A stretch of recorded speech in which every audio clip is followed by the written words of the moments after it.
Have you ever wondered what the very last sound you'll ever hear might be?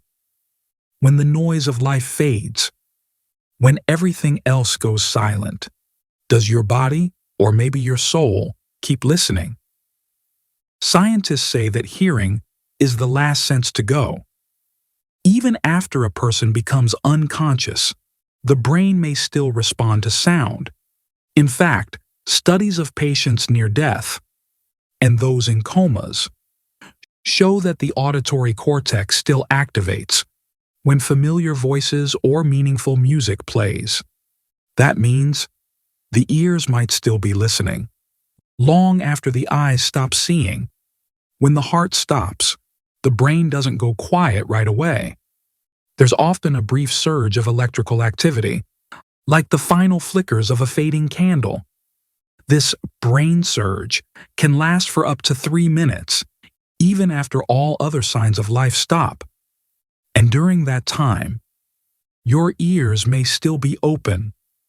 With the outside world fading, the sounds you hear come from within.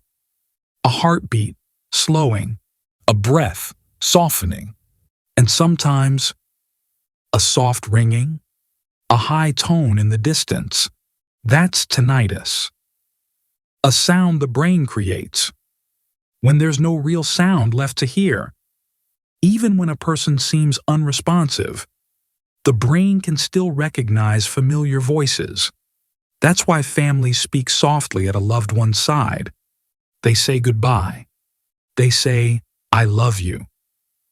And science supports it. One study showed that dying patients responded more to familiar voices than to random sounds. The soul may be slipping away, but the voice of love still echoes. Some who've come back from near-death experiences describe a buzzing, a whooshing, a hum in the distance.